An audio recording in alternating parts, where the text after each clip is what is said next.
그래서 40페이지 한번 넘어가 볼까요? 뭐 어려운 구절 없죠? 네. 예.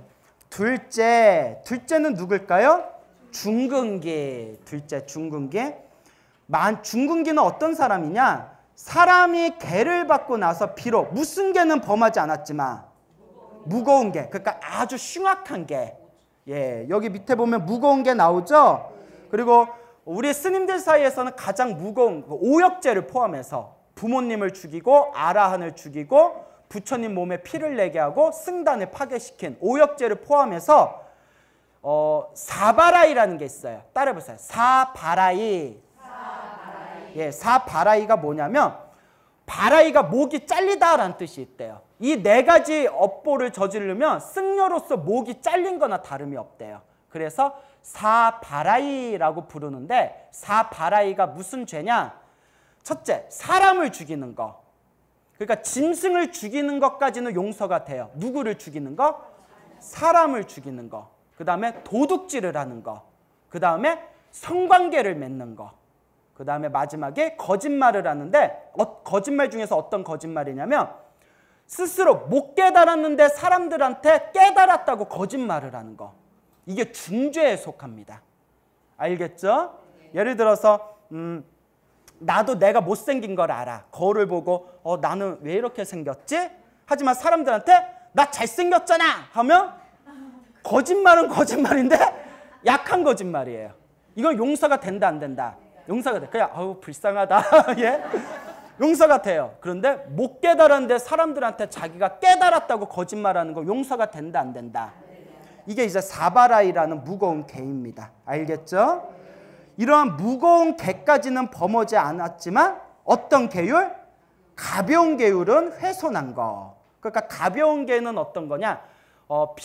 때 아닌 때 먹지 말아라 라는 계율이 있어요. 때 아닌 때 먹지 말아라가 12시 이후에는 뭘 먹으면 안 돼요. 근데 12시 이후에 뭘 먹으면 안 되지만 막 힘든 일을 했거나 하여튼 중국 불교에 넘어오면 농사를 짓기 때문에 저녁에도 밥을 먹는 게 허락이 됐거든요. 이런 거는 무슨 계에 속한다? 가벼운 계. 또 스님들 계율 공부를 하다 보면 앉아서 소변 봐라 라는 계율이 있어요. 남자도 비구 스님도 앉아서 소변 봐라.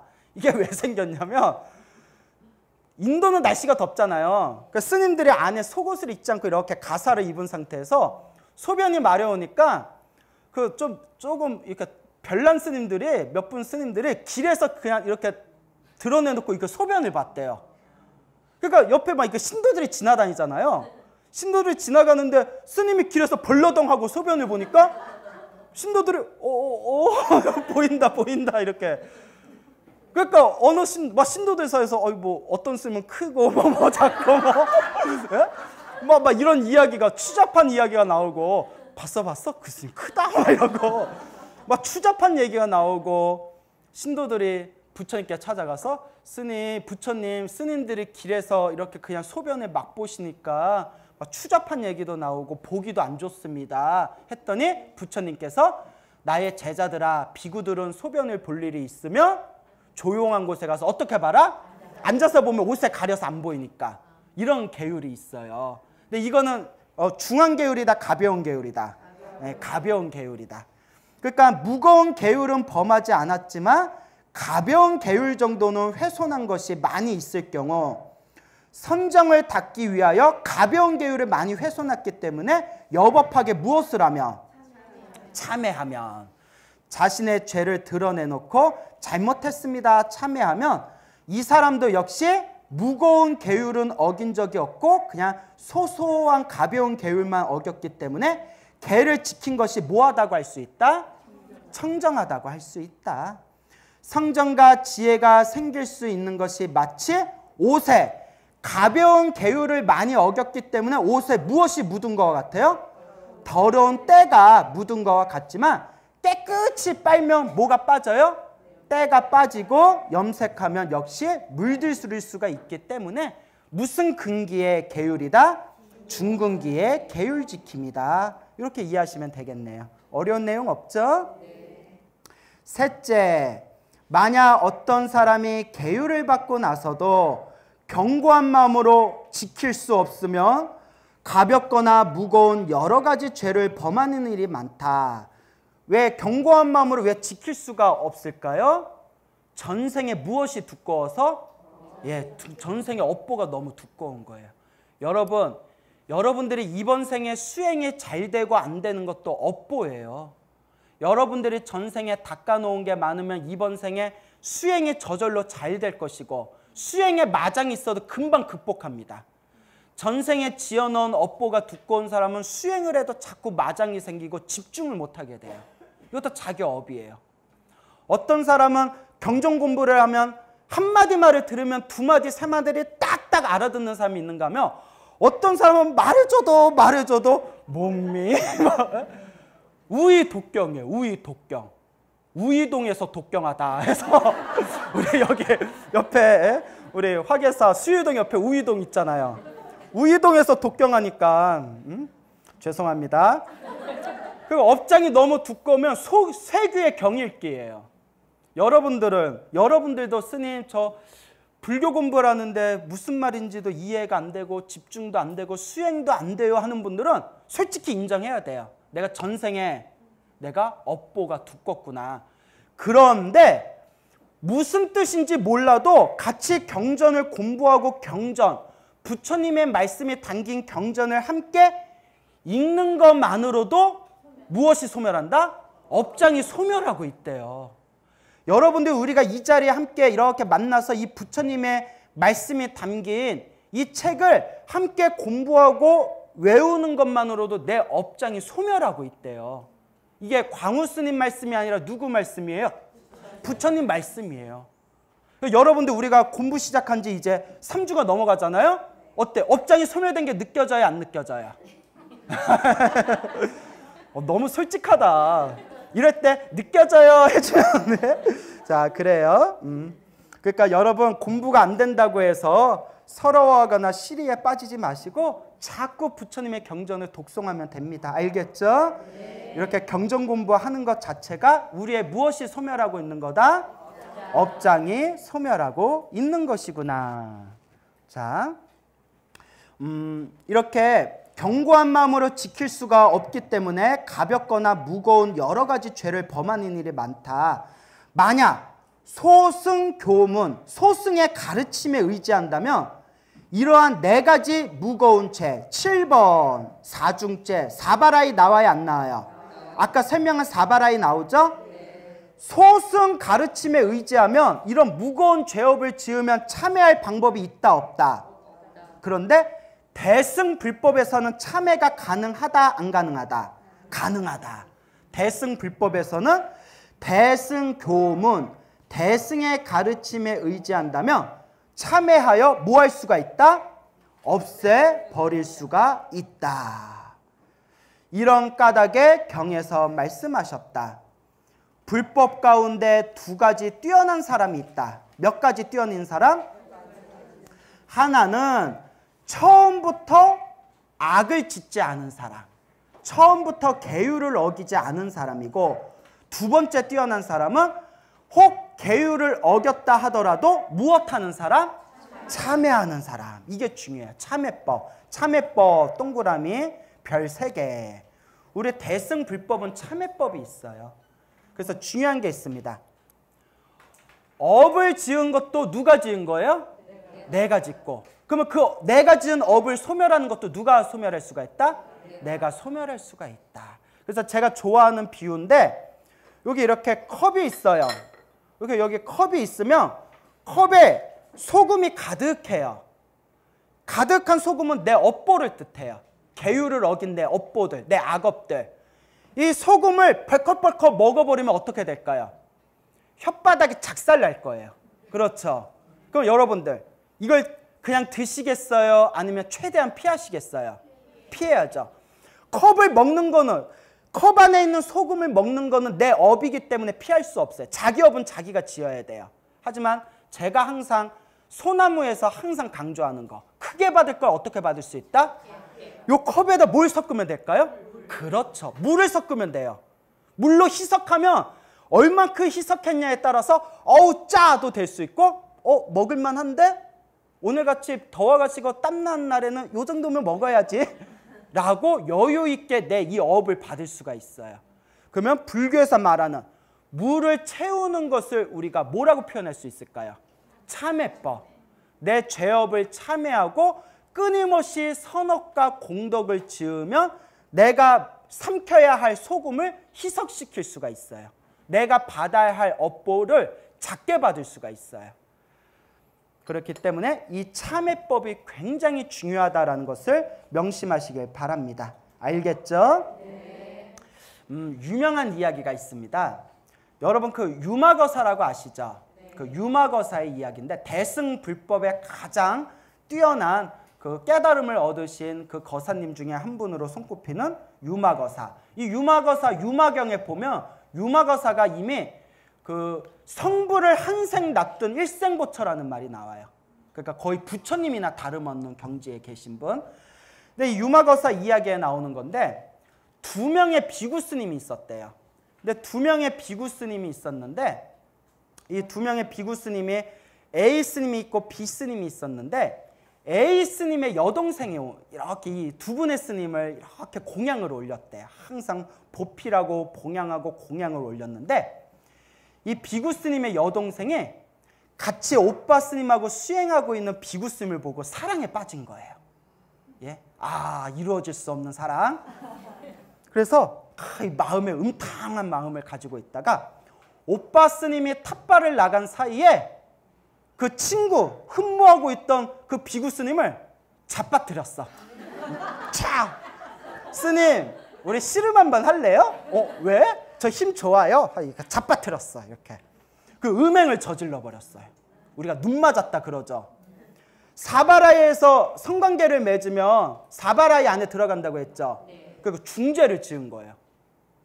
그래서 이제 일이 끝나고 이렇게 오빠 스님이 왔는데 자기 도반 스님이 막 이렇게 울고 있어. 울고 있어. 왜 그래 스님? 왜 그래? 그래서 솔직하게 얘기했어요. 네 동생한테 순결을 뺏겼어. 나 어떡해. 그래서 요망한 년을 봐나. 내가 스님을 공경하라고 인연을 맺어줬는데 그런 흉악한 짓을 저지르다니. 그리고 야 이년아 하면서 이제 그 여동생을 막 찾으러서 산길을 뛰어내리니까 이제 그 여동생 룰루랄라 뭐 아싸 작전 성공 이러면서 길 가다가 오빠가 막 눈에 막 불이 나게 막 뛰쳐나오니까 어이구 나 이러다 오빠한테 맞아 죽겠다 싶어가지고 도망을 갔어요. 그 뒤에서 오빠 스님이 거기 멈춰라. 여동생을 싫어 나 때릴 거잖아 미안해 용서해줘 하고 막 도망가다 절벽에 떨어져 죽었대요.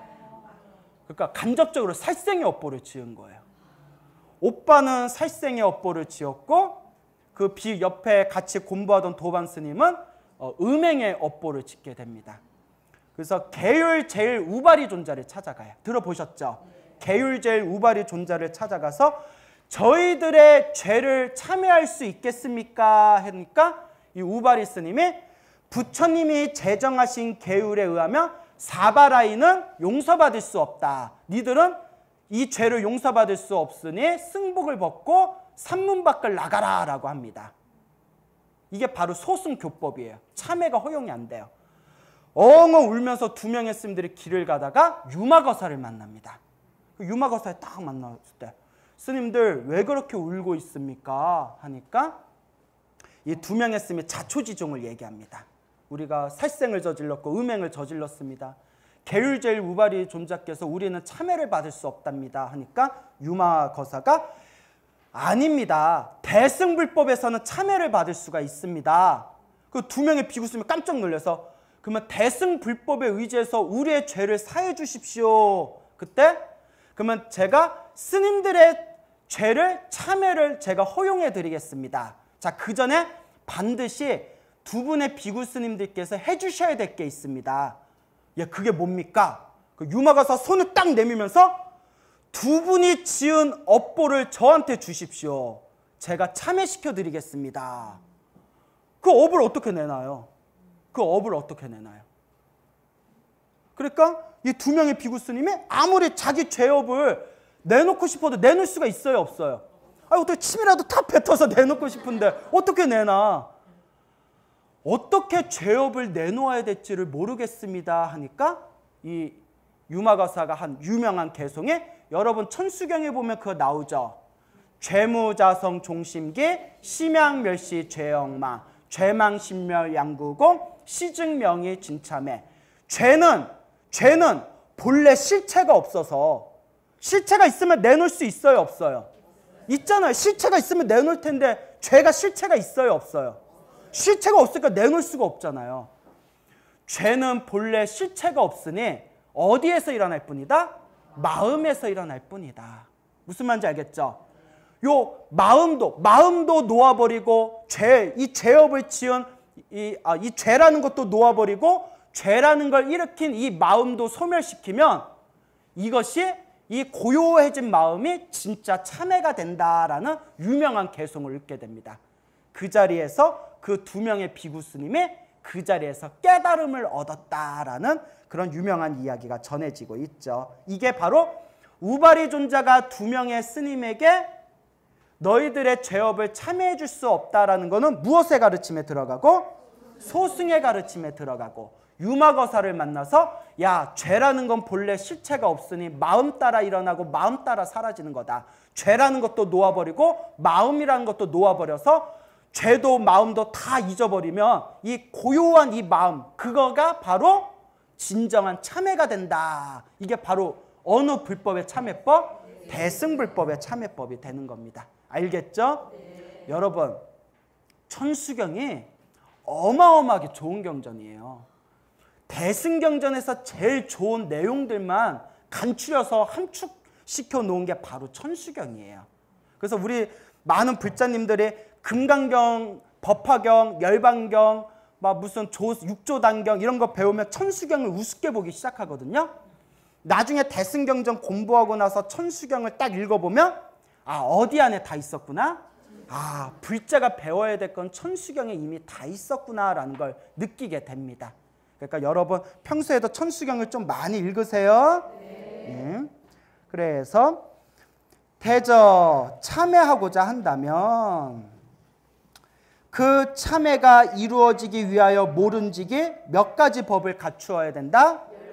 예, 자, 10가지 법이 무엇이냐? 첫째, 인과 응보, 인과 업보를 철저하게 믿어야 된다. 인과법을 철저히 믿어야 된다. 내가 지은 업은 누가 받는다? 내가 받는다. 제가 방송하면서 상담받으면 가장 속상한 것 중에 하나가 스님, 기도 열심히 했는데도 왜 소원이 성취가 안 돼요? 아니, 얼마나 했길래. 제가 항상 하는 얘기 있잖아요. 우리 불자들 다 꼭 명심해야 됩니다. 우리 불법은 인과법이에요. 무슨 법? 내가 지은 업보대로 받아요. 내가 기도를 조금만 했는데도 효과를 빨리 보는 것도 누구 복이에요? 내 복이에요. 기도를 열심히 했는데도 더럽게 안 이루어지는 건 또 그것도 누구 업이에요? 그래서 제가 요새 뭘 느끼냐면 전생 내가 지은 업보는 그대로 내가 받기 때문에 아무리 기도해도 안 되는 건 안 돼요. 제가 그걸 확실히 느껴요. 왜냐? 여러분 앞에 있는 광우 스님도 평소에 기도를 많이 해서 나름대로 소원 성취를 많이 했어요. 제가 소원 성취한 거 썰을 풀면 제법 많아요. 그런데 광우 스님이 아무리 기도해도 제가 이번 생에 대통령 되게 해주세요 하고 지금부터 기도를 해도 이번 생에 대통령 된다 못 된다? 못 돼요. 제가 알아요. 안 돼요. 대통령 되는 것도 시절 인연법이 있어요. 기도 이빠이 한다고 대통령 된 게 아니라 대통령이 될 수 있는 시절 인연법이 있다고요. 우리 역사를 보면 도저히 대통령 되면 안 될 사람들이 있었거든요. 근데 대통령이 됐잖아요. 그 시절 인연법이 있어요. 그것도 누가 지은 복이에요.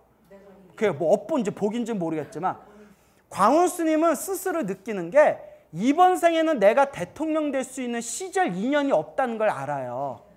무슨 말인지 알겠죠? 이미 스님이었던 사람이 대통령 선거 나가봤자 표 많이 못 받아요. 무슨 말인지 알겠습니까? 예, 인터넷 유머에는 올라갈 수 있겠죠. 예? 자, 그렇기 때문에 기도를 해도 안 되는 거는 안 되는 게 있어요. 그 기도를 해서 안 되는 거는 놓을 줄도 알아야 돼요. 무슨 말인지 알겠습니까? 기도의 진정한 의미는 지금 눈앞에 있는 소원 성취가 아니라 되는 거와 안 되는 거를 명확하게 바라볼 수 있는 지혜를 얻어야 되고, 그리고 어차피 내가 지은 업을 내가 받는 거라면 지금의 기도를 통해서 이번 생이건 다음 생이건 내가 받아먹을 수 있는 선업과 공덕을 쌓는 과정이에요.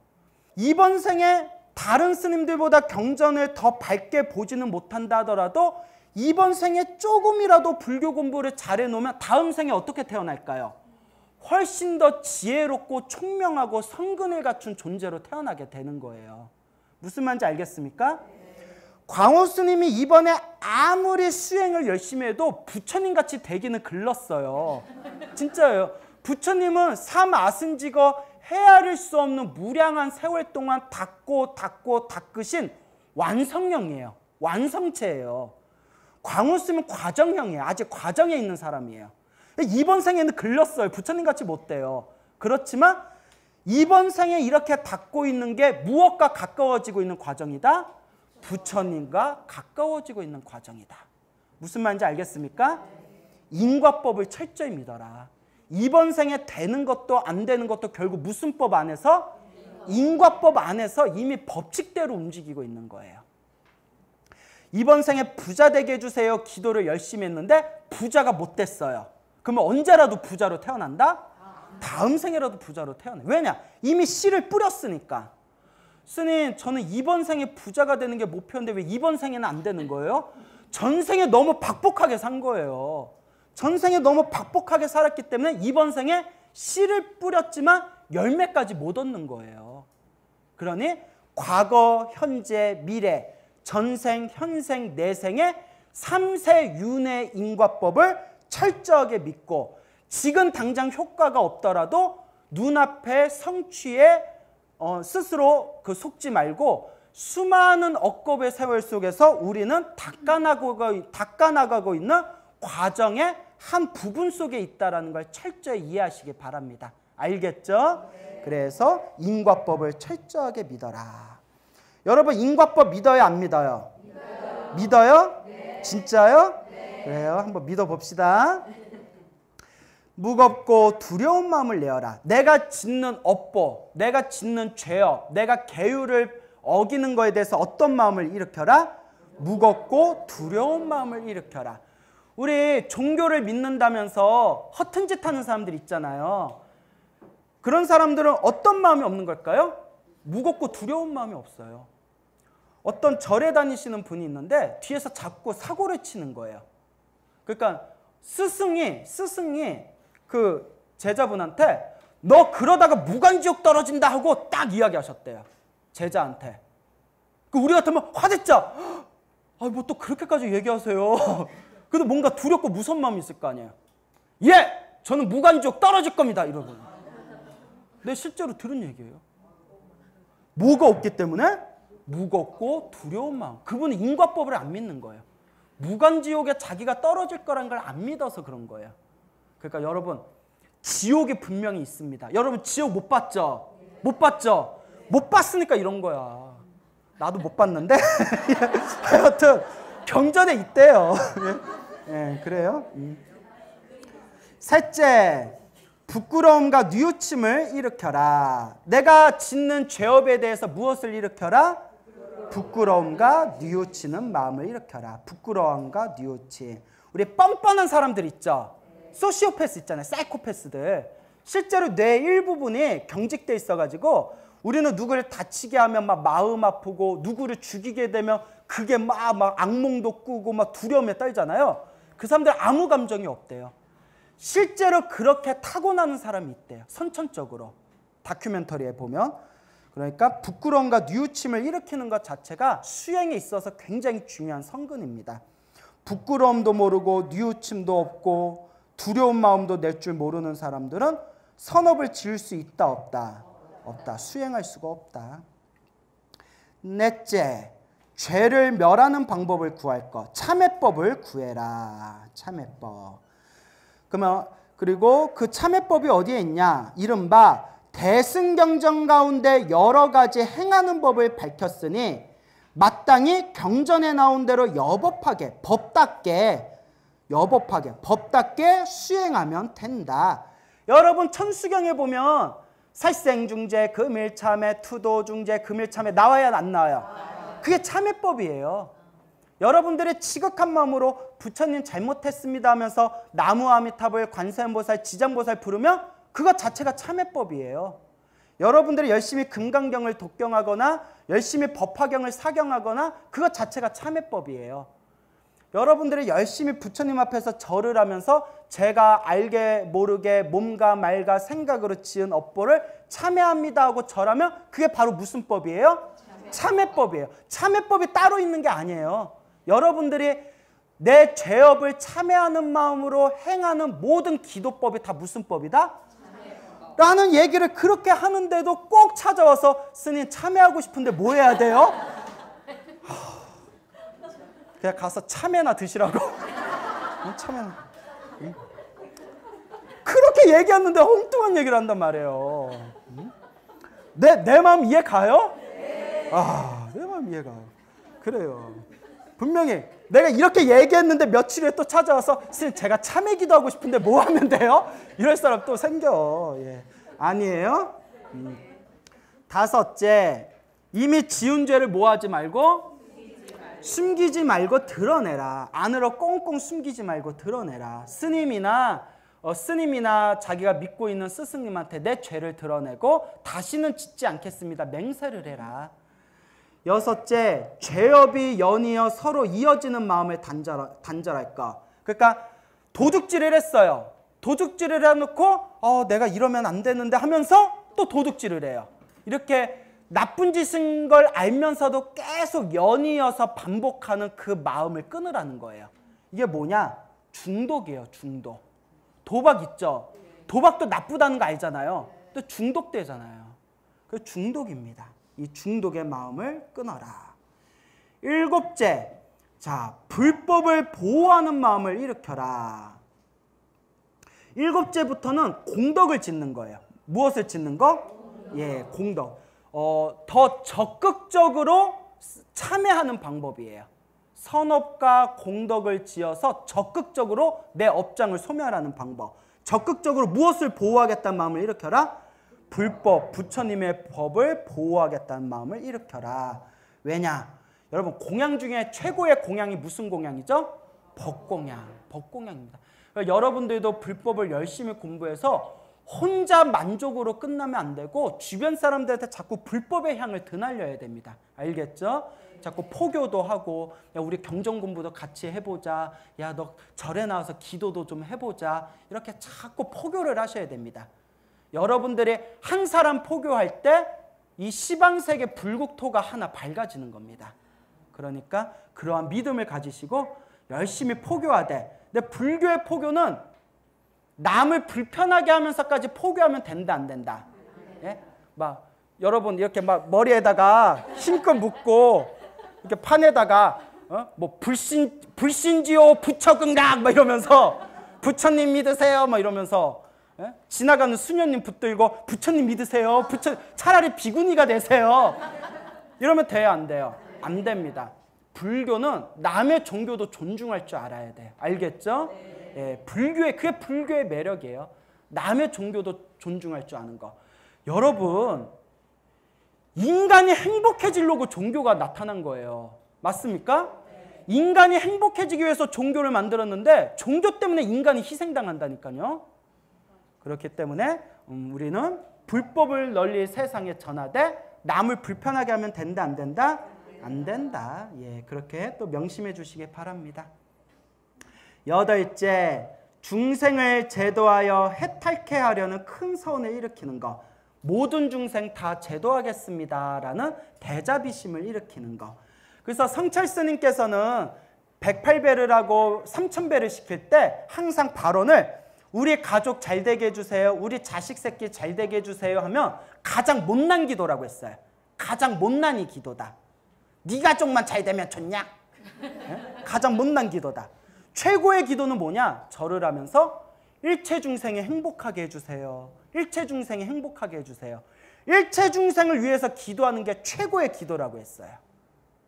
그렇기 때문에 중생을 제도하여 해탈케 하려는 큰 서원을 일으키는 것 자체가 내 업장을 소멸할 수가 있구나.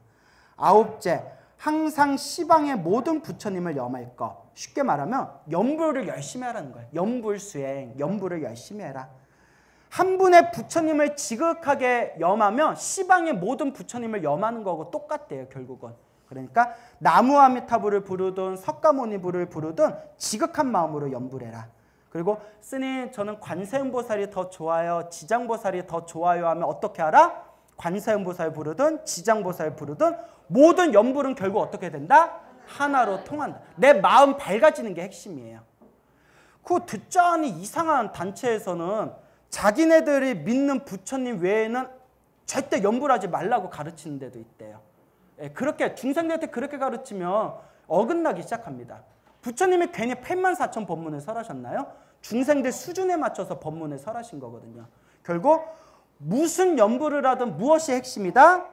내 마음을 맑게 밝게 하는 게 바로 핵심이다라는 걸 명심하시기 바랍니다. 알겠죠? 네. 죄의 본성이 그 본성 밑에 실체라고 해요. 실체. 죄라는 고정된 실체가 본래 있다 없다. 내가 죄업을 저질렀을 때 내 선정과 지혜로 내 죄업을 싹 지혜의 눈으로 꿰뚫어 봤더니 죄라는 게 본래 고정된 실체가 있다 없다? 죄라는 게 본래 고정된 실체가 없구나 라고 딱 깨닫는 순간 그걸 무생법이라고 해요. 무슨 법? 남이 없어. 본래 고정된 실체가 없으니까 본래 죄라고 할 만한 게 나온 적이 있었다 없었다? 없었다. 마치 이렇게 비유하는 거예요. 여러분. 꿈에서 여러분이 막 온갖 못된 짓을 했어요. 꿈에서 사람을 때리고 꿈에서 막 사람을 죽이고 꿈에서 도둑질하고 오만 못된 짓을 했는데 꿈에서 딱 깼어요. 꿈에서 지었던 내 악업이 실체가 있어요 없어요? 본래 악업, 내가 꿈에서 본 악업이라고 할 만한 게 고정된 실체가 나온 적이 있었어요 없었어요? 한바탕 그냥 꿈이었어요. 실체가 없는 꿈이었다. 그와 같이 부처님 눈으로 보면 깨닫기 전에 중생들이 지은 이 업도 깨달은 자의 입장에서 보면 마치 무엇과 같다? 한바탕 꿈과 같다. 깨달음을 얻고 꿈에서 딱 깨고 보니 본래 죄라는 것도 고정된 실체가 없었고 꿈에서 딱 깬 그 도리를 우리가 유식한 말로 뭐라고 한다? 무생법이라고 하는 거예요. 무생법. 꿈에서 깬 경지라고 이해하시면 되겠습니다. 알겠죠? 자, 오늘 수업은 여기까지 하겠습니다.